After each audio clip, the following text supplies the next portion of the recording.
ब्राह्मणों का काम यही था कि वेद शास्त्र पढ़ो, अपने बच्चों को भी तुम इसी काम पर लगाओ, और अन्य समाज को यथार्थ भक्ति का ज्ञान, ग्रंथों का गूढ़ रहस्य बताओ, ताकि वो आपके मुख से सुनकर अपने कर्म धर्म को सुधार के अपना जीवन सफल करें। और उनको इसकी दीक्षिणा देना भी समाज ने शुरू कर दिया था कि आप केवल यही काम करो, सदग्रंथों को समझो और फिर अन्य समाज को बताओ। तो फिर ये क्या हुआ कि इन्होंने एक समस्या पैदा हो जाती है कि समाज एक भोला है, जब तक इसको स्वयं ज्ञान नहीं है अध्यात्म का, तो जो ज्यादा धारा प्रवाहिक बोलते थे, संस्कृत घनी बोलते थे, डटे नहीं डटे थे, तो उनको उनके ऊपर सभी प्रभावित हो जाते थे कि ये बड़ा विद्वान है, इसने संस्कृत भाषा में इतना कुछ बोल दिया।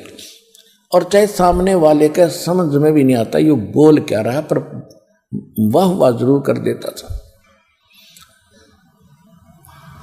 एक समय एक ग्रामीण व्यक्ति कहीं सत्संग सुनकर एक विद्वान पुरुष का, जो बहुत बड़ा विद्वान प्रसिद्ध हो रहा था, काशी विद्यापीठ पढ़कर आया है, तो वहाँ के लोग आम सभी चले जाते थे।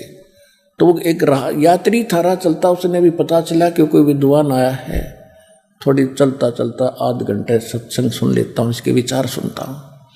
वो विचार सुनकर आधा घंटा बैठा, तब तक वो संस्कृत बोल रहा था, हिंदी तो शुरू भी ना करी थी।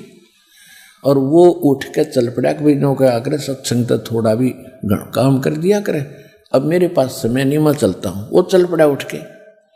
आगे एक पाली था ग्वाला, उसने पूछा उस यात्री से, कहाँ से आए हो भाई, कहाँ जा रहे हो? उसने बताया। तो उस पाली ने कहा कि यहाँ एक बहुत बड़ा विद्वान आया है, आपने सत्संग सुनना चाहिए था, आप सत्संग क्यों नहीं सुन के आए? तो उस यात्री ने कहा कि मैं सत्संग सुन के आया हूँ। तो पाली ने कहा कि बैठ जा तू। ग्वाले ने कहा बैठ, मुझे भी बता दो बात, आज क्या बताई महापुरुष ने? अब वो यात्री कहता है कि देखो वो बोल रहे थे संस्कृत में, और मुझे ये तो पता नहीं भाई उसने कहा क्या, पर सत्संग का तोड़ पाट दिया। अरे बुद्धि भ्रष्ट तुझे खुद मालूम नहीं वो बोल क्या रहा था, केवल संस्कृत बोलने से महिमा बढ़ा दी कि भाई कमाल कर दिया, सत्संग का कमाल कर दिया।